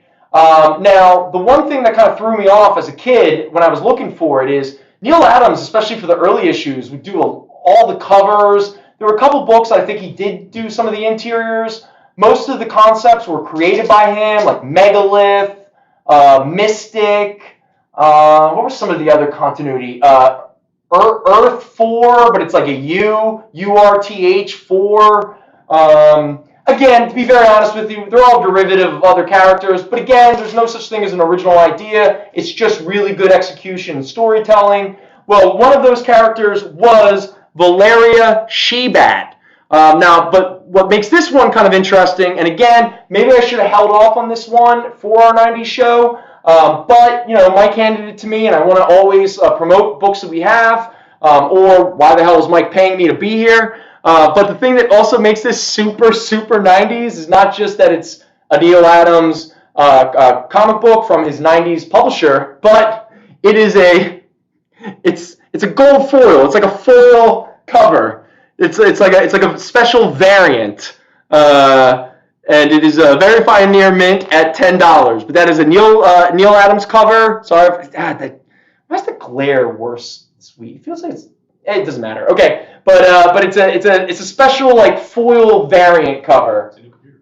New computer, yeah. It's kind of throwing me off. Can I get the Hulk with Dr. Doom? Yeah. With a battle? Thank you, Mr. Melendez in the chat. Sam, what's up, buddy? That's what's up. And to anybody interested, I did a little Googling.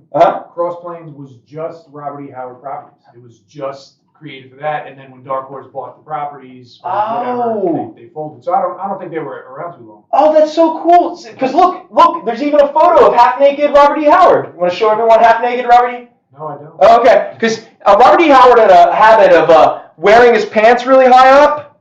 He was like the epitome of like the out-of-shape, in-shape guy. There you go. Look at that sexy dude. Hey, buddy. Look at that sexy dude. Yeah. I mean, that's how people wore their pants. No, I know. But it's always like whenever people talk about who's the actor that like Family Guy made fun of. He was in Night of the Hunter, very famous. I know. Robert Mitchum. There you go. I apologize, Mr. Chamberlain. I was curious as to the Corbin work in here and why my associate didn't just put it in my box automatically when he found it. But that's fine. You can get a book too. That was very nice. You like the tape on the cover, right? Awesome. Well, just thank you, Mr. Chamberlain. Thank you, Thank you, Mr. Chamberlain. Melendez, for your Hulk. You got that too. Awesome. All right, here's a couple. Again, these are a little like I found these when I found the Myth Makers. It's just part of me digging around the Greg hole. No, it is not number 1 because that is the first appearance of the Basque. But we do have a nice little fun series that Dark Horse Comics was putting out in the late 80s, very, very early 90s called Mayhem, where they would sort of introduce new characters and concepts. So here we have the Mask, Mecha, and the Mark. This is Mayhem number 2. You get a nice Tim Vigil cover. Not as gory as his Faust covers, but still pretty cool. I kind of miss that guy. I really enjoyed his work. This is a very fine plus copy at $8. And again, this is some of the earliest Mask appearances. And then we have Mayhem number 4. Again, there's a Coop. The artist goes by the name Coop. Sort of like an Art Deco sort of pop, 70s pop style. But again, you get the continuation of stories by the Mask, Mecha, and the Mark. This is issue number 4, very fine plus at $8. All right, and now, okay. As many of you know who have watched this show, I have ridiculous daddy issues. And I am very into books that articulate daddy issues in a profound way that inevitably makes me cry.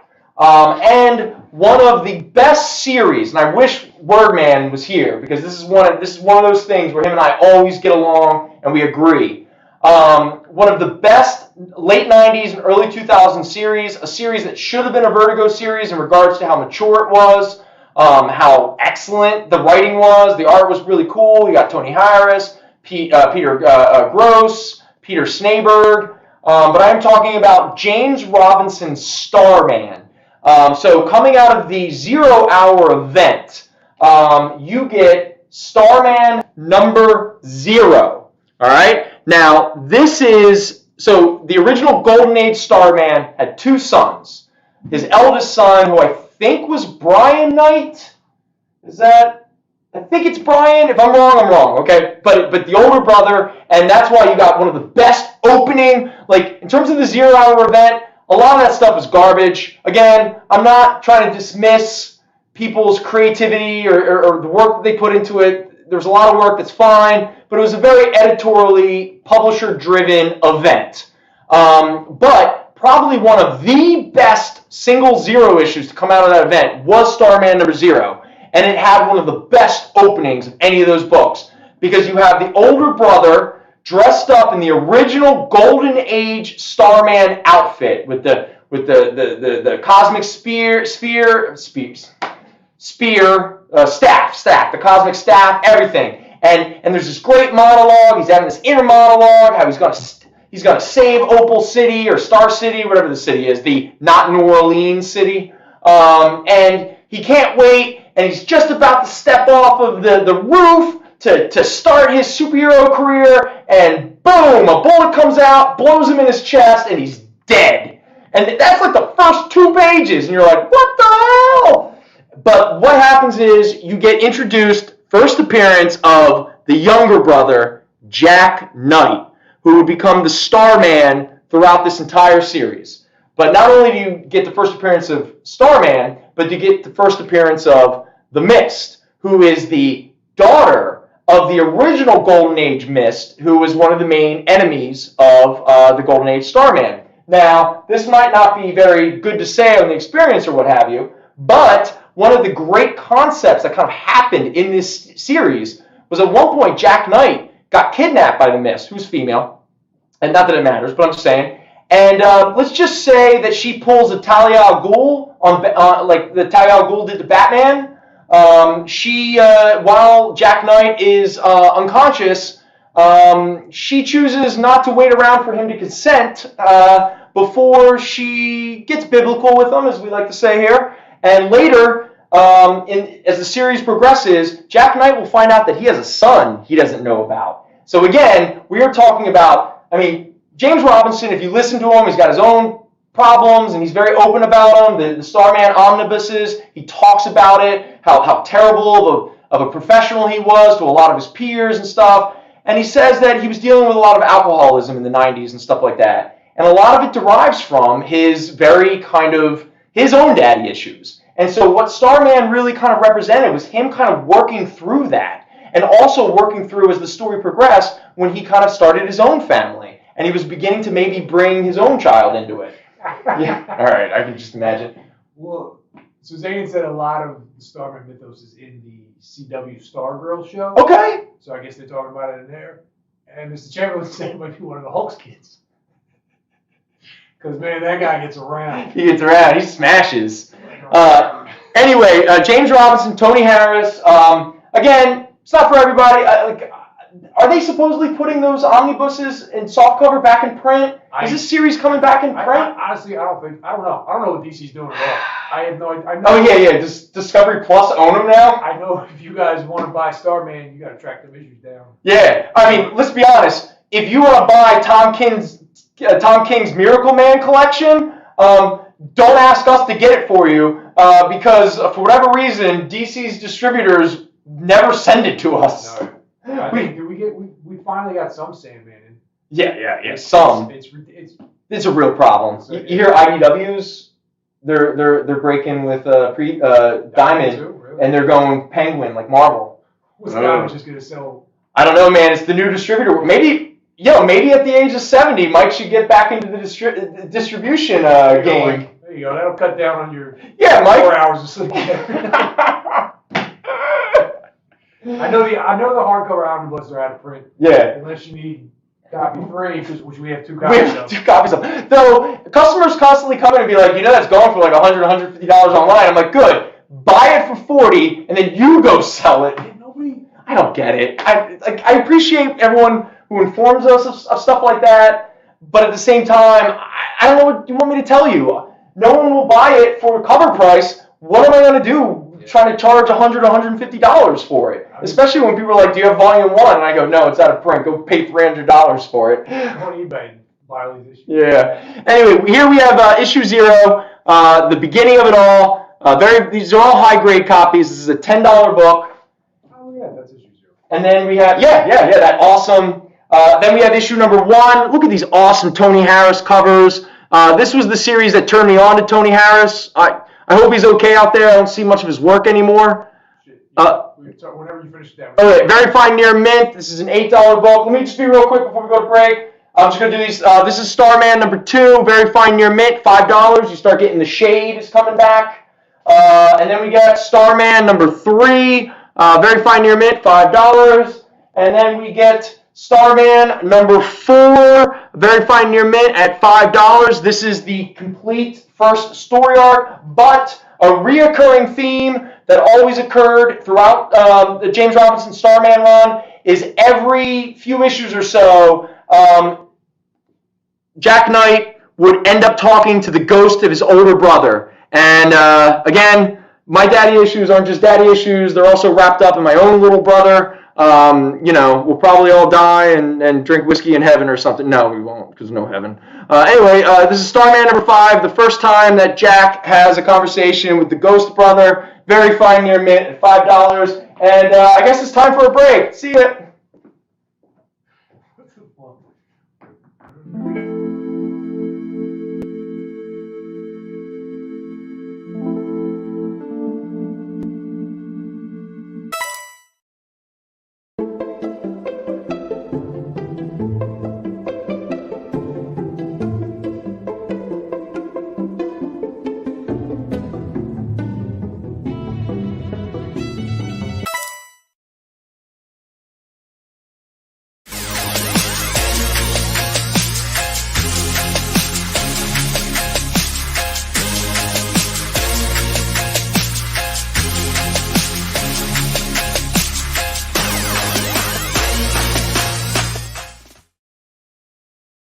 To be continued. 3 little words that hold the secret to the next great story. 3 words that will thrill you, confound you, give life to new possibilities. Every variation of To Be Continued is a promise of adventure, a promise of excitement, A promise of unseen wonders and unexplored worlds. A promise that every issue you read makes you a part of a never-ending journey. And behind every page, there will be an unopened door waiting for you. This story to be continued at your local comic book shop today. Visit comicshoplocator.com today.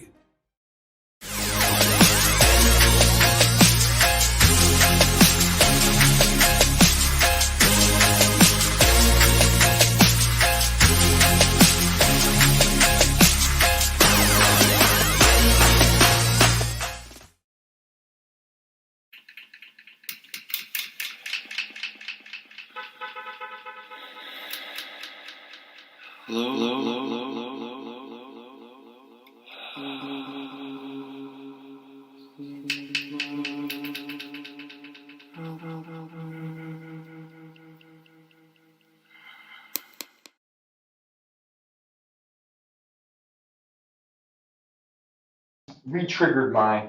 Hey! Hey, everybody. Hey, everybody! Hi, Dr. Nick. Hi, Dr. Nick. All right, what are we gonna do here? Okay, everybody. This is it. Home stretch. This is a home stretch. Thank you to everybody for tuning in. Thank you. Yes. So I guess what we're gonna do here on out, we're just gonna sort of plow through by doing some variant sales. Okay, cool with that? So for anyone who's never done a variant sale with us before, it's pretty simple. So we primarily have 1 in 50s, 1 in 25s. Yes. Before Yes, we do yes. variants, I'm sorry. Yeah. Gentleman, Mr. Martin was interested in the price on the Avengers and the Hulk. I'm sorry. Please. Like, yeah. So just whatever. I guess he so- said price on Avengers. And all right. Hulks. Avengers 56, very good plus, $20. Jason, you got Mayhem number 4. Don't worry. And then Hulk 200, fine, $10. Hulk 198, very fine plus, $20. And then the Bernie Wrightson awesome cover of Hulk and Man-Thing fighting, Hulk 197, fine, $12. All right. Cool. Thank you. So again, yeah. Just so we're clear, don't hesitate. No matter what I'm babbling about, no matter how engaged I seem to be with whatever bullshit I'm spilling out of my mouth, you let Al know. Be like, tell that guy to shut up. I want to know about that, and we will stop and talk about that. Mr. Martin, if you got any questions, you can hit us up in the chat, or there's an email scrolling on the bottom. Just let us know if you're looking for something in particular. Yeah, please. And hey, I don't know if this is your first time checking us out or not, but thanks for checking us out, man. Thanks for checking us out. We have an Instagram somewhere too. Yeah, the FJC Paradox. We have like multiple Instagrams all over the world. Oh yeah, tons of Instagrams. Yeah, a lot of them. Yeah, because we're that dumb. Okay, so what I was talking about is, so I have a box here. So what we have is this little section here. These are all 1 in 50s. So 1 in 50s are usually valued at $30. Okay, that's just their normal retail value when they show up on the shelf. And then I have a whole pile of 1 in 25s. Usually they all retail for about $15. Okay, but what we're going to do is we do this on the show. We sell these variants like ridiculous sale. And so what we do is we usually sell them for about a third of their value. And when I say a third of their value, I'm talking about the third of the retail value. There could be some books in here that I'm unaware of have suddenly become key, and it's just a variant of a key book. Or maybe there's like some artist that everyone's like, oh my God, I can't believe they're selling it for so cheap. Well, hey, please hang out, take advantage of us. I'm only here to just sell some books that we have. So the way the sale works is the 1 in 50s, the $30 books, we're going to sell them for $10, okay? And then the 1 in 25s, the $15 books, we're going to sell them for $5, okay? So I guess let's start out with some of the bigger ones, okay? So let's start out with a couple $30 books. And again, just because they're marked $30, but technically we will sell them for $10 tonight. So again, these variants, whenever we pull them out on any of the shows that we do, we're always going to sell them relatively cheap. Now this was a big one. we got a lot of love for this variant on Instagram. This is the Neil Adams. All right. I'm just gonna. All right. So this is Hunger #1. This is where Galactus ends up in the Ultimate Universe trying to eat it. This is a gorgeous Neil Adams cover. I'm talking too loud near the microphone. Sorry, Snyder. Okay. So again, this is Hunger #1, a 1 in 50 variant. Usually $30, but it's $10. Okay. So these are all $10 in my hand. Cable X-Force, issue #2. Mark Bagley variant of Cable and Colossus fighting. Again, these are all $10. We got a design Cable and X-Force, issue #1. Again, it's one of those design variants where they draw a little. This is a $10 variant. And then, here, let's do this one more Cable and X-Force. This is this is Gabriel Dell'Otto. That's another fun thing about these variants. I love to sit here and try to figure out who the artists are. Sometimes I know them really well, sometimes I don't. I think this might be Gabriel Dell'Otto, but this is Cable and X-Force #3. This is a nice, beautiful Colossus painted cover, $10. All right, these next three are design variant covers of the Jonathan Hickman, Jerome Opeña Infinity storyline, which took place during Hickman's Avengers run. So here we have designed by Jonathan Hickman himself. That is Hickman art there. That is the design variant for Proxima Midnight. Again, $10. And then we have the Jerome Opeña design variant for Black Dwarf, $10. And then this is Infinity Part 2. This is the Jim Chung design variant of Corvus Clave, $10. All right. Let's see, whatever. Let's do a couple more $10 ones. Let's just, let me grab these. All right, what do we got here? All right, this is an 80, I think it, Adi 80 Granoff. This is Avengers #3. This is part of the Hickman run. No, it's not #2. #2 is starting to go up in value, and I'm not sure why. Like it's Hickman's Avengers issue #2 has suddenly become very sought after, and I'm not. Hey, anyone in the chat, do you know why Hickman's Avengers #2 has started to go up in value? A lot are being sold. Is it a first appearance of something that we don't know about? But anyway, this is issue #3, the Grainoff cover, $10. I mean, I can't think of the name. Whatever the villains was gold. That's like issue 1, right? They show that's not it. It's something like I read it and I went, what is that? And I read it. It doesn't matter. I'm just curious. Chat, if you have some information, I always appreciate it. Is this Rivera? Yes, Pablo Rivera. This is from the Hickman run, Avengers #5. Ooh, man, did you see that? Woo! Yeah, so this is the Rivera variant cover with Human Torch, Cannonball, and Hawkeye. Here we have a Dale Keown Falcon, Sam Wilson Falcon, and Black Widow, Avengers #4. Again, these are all $30 variants, but we're selling them tonight for $10. We got Avengers, Arthur Adams when he was doing that Monsters Unleash kind of series of variants. This is Avengers #1.MU, $10.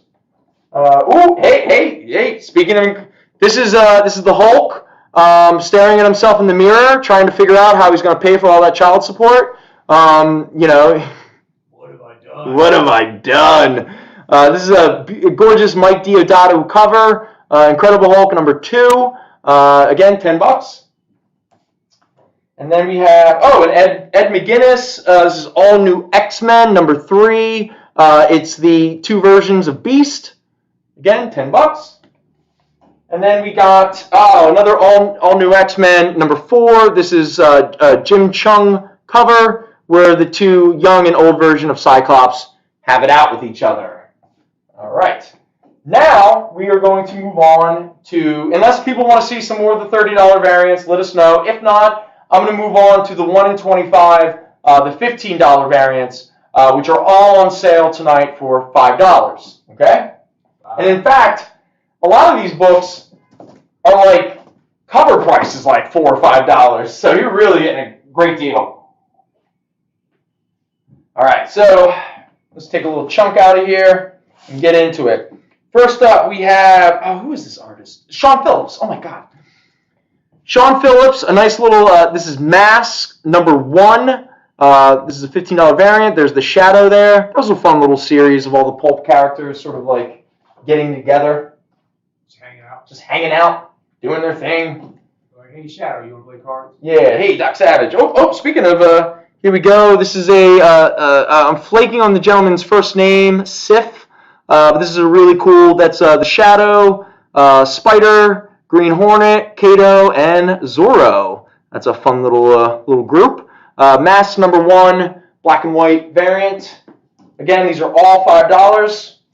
Here's a gorgeous Mike Del Mundo. I actually don't know what the issue is. I should have written that down because it's not, but it's a gorgeous Ben Grimm Thing painted cover. It's really beautiful.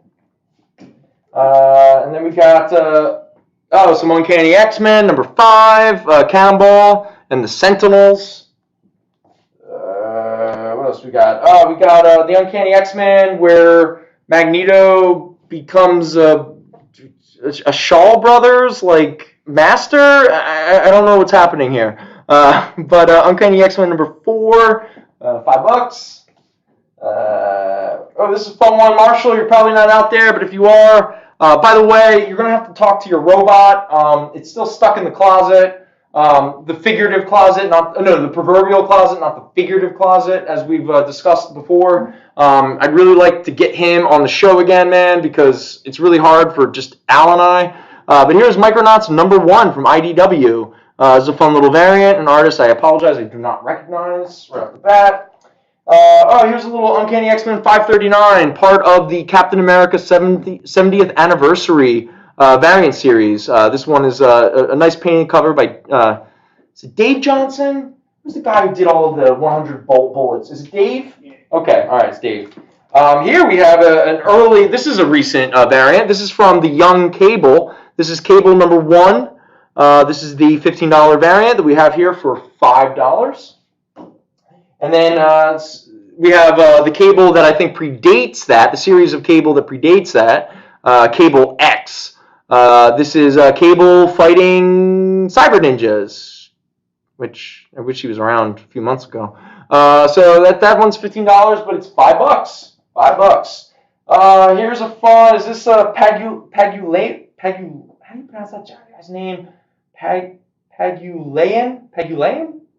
Anyway, it's Psylocke fighting the when Wolverine became like part of Apocalypse's Death Crew or something like that.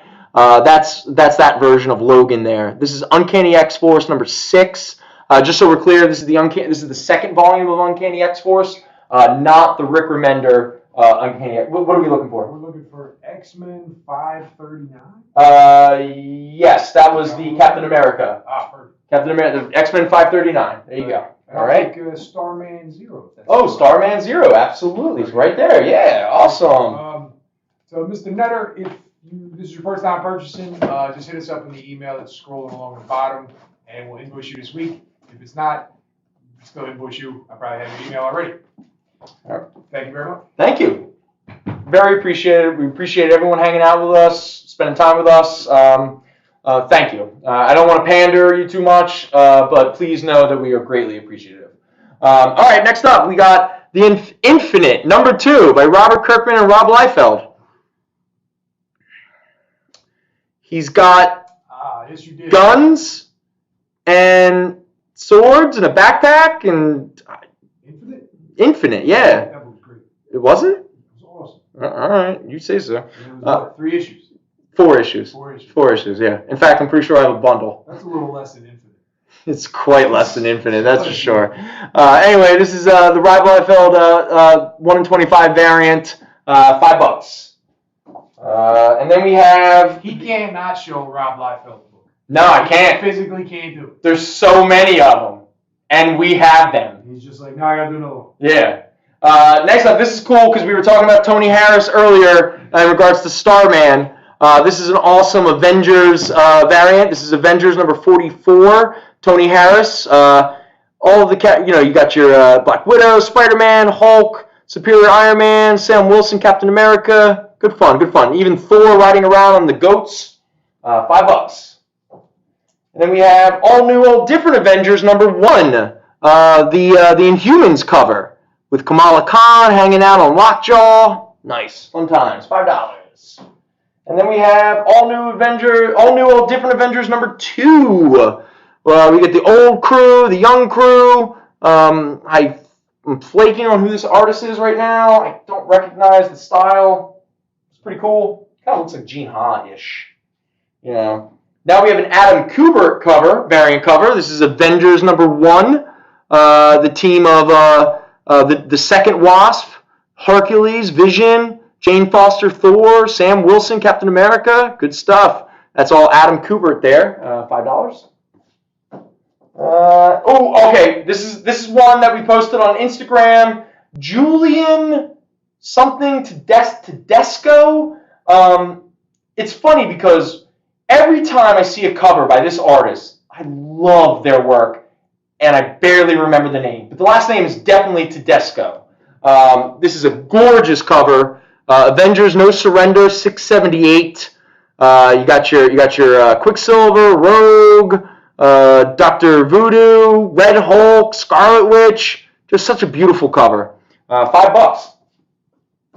And then we have is this Arthur Adams or Nick Bradshaw? This looks like Nick Bradshaw, okay? Avengers No Surrender #680. A wonderful Nick Bradshaw. This was probably a series of connecting covers that were going on at that time. I can see from, I think that's Rogue's arm hanging out there and Captain America's arm. But there we go. Avengers No Surrender 680, $5. And then we have from David Marquez. Now this is from the Jason Aaron run. This is Avengers #2. Got pretty much what the Avengers were at that time. You know, Doctor Strange, Ghost Rider, the Robbie Reyes one, Black Panther, Captain America, She-Hulk, Captain Marvel, Thor, Iron Man. Again, $5. And then we have, this is part of also that Jason Aaron run. This is Philip Tan's variant. This is Avengers #8, where you get She-Hulk, Captain Marvel, and Black Panther hanging out together. Good stuff. And then we have, so there's a bunch of Avengers here. So here's another Nick Bradshaw. Pretty sure it's Nick Bradshaw, not Arthur Adams. Sometimes they, but anyway, it's Captain America in his little snowsuit fighting the Siberian Husky at the very beginning of John Carpenter's The Thing. This is Avengers #19. Captain America is doing his best Kurt Russell impression, which I greatly appreciate.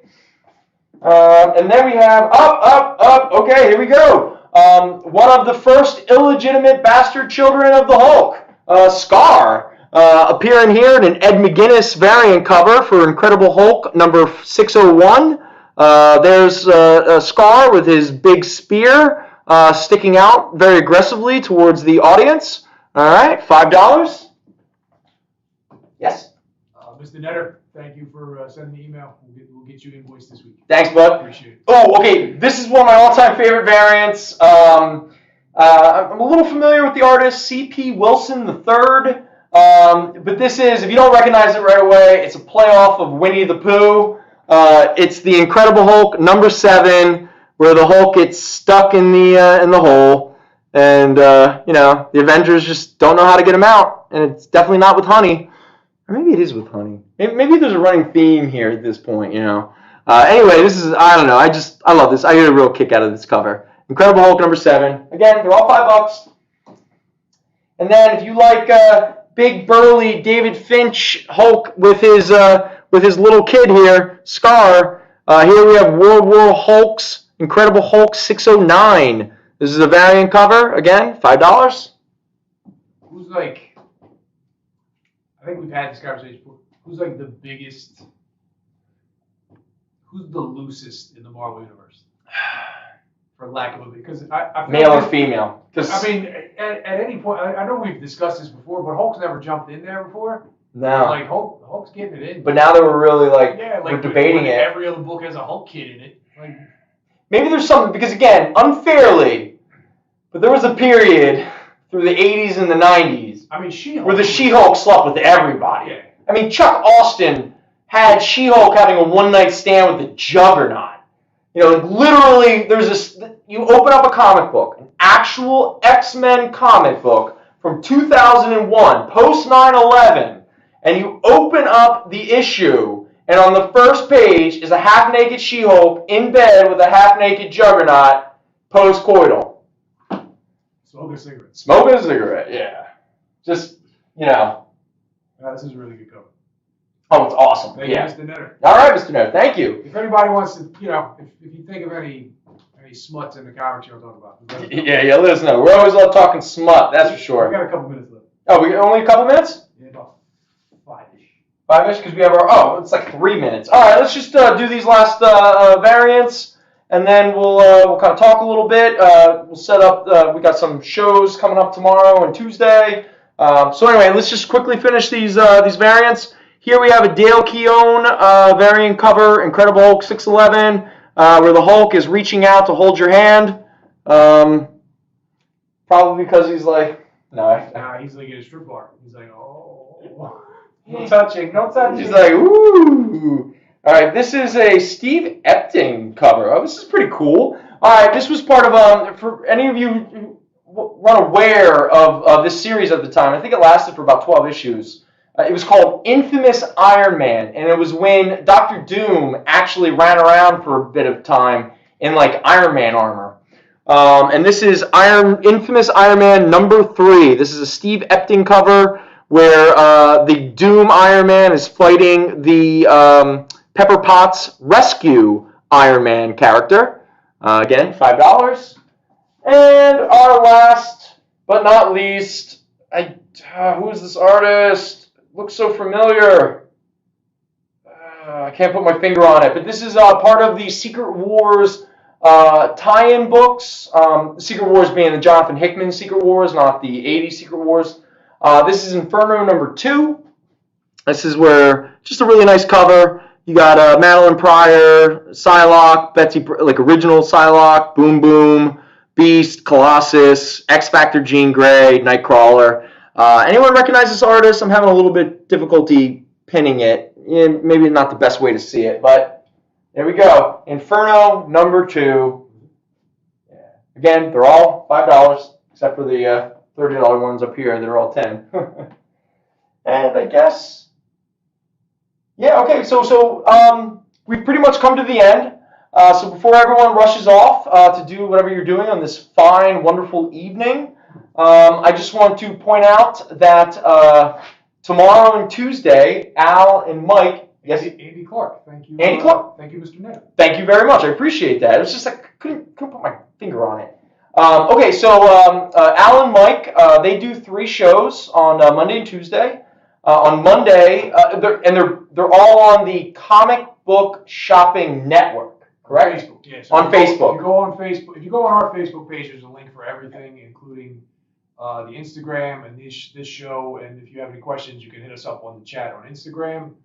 But for the Monday and Tuesday shows, it's on Facebook on the Comic Book Shopping Network, the CBSN, 12 to 1, 4 to 6 on Monday, and 10 to 12 on Tuesday, and lots of books. Probably not all these books. Probably Mike's got a whole slew of other books. Usually it's different. Yeah, Mike and I are always in competition with one another. Yeah. It's fun. It's fun to be in the middle of that. So if you want, you can check out Mike and Al tomorrow and on Tuesday on the Comic Book Shopping Network on Facebook. Also, you can tune back in to us next Sunday.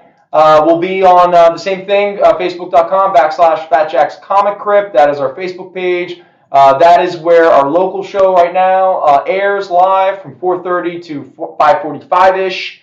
And then we'll probably be back here on the Experience from 6 to 8. Also, check in if you don't have Instagram. Just download, and again, I'm not here to promote a lot of this social media stuff, but if you want to just have a profile just so you can follow us on Instagram, the FJC Paradox, we get a lot of little images pop up here and there, but more than anything, that's where I'll promote a lot of the books that we'll have on that week's show. So if you want to get ahead of us, keep an eye on that, because there's a nice sweet box that we got today. Yeah. It's going to be getting priced and graded all week. Yeah. Week. So Mike and Brent will be working on that this week, and then probably have some books for you next show. We're going to have some good stuff, man. A good run of Silver Surfer, Conan #1, good run of Defenders, Marvel featured the Defenders, some more Avengers. I saw some like double digits Wildcats in there. Some Savage Dragons, some early Savage Dragons. Yeah, a lot of She, like good stuff. Anyway, thank you everybody for hanging out with us. We really appreciate you, taking the time to hang with us. Have a wonderful evening. Enjoy the rest of your week, and hopefully we'll see you all next week. Take care. Be well. Peace.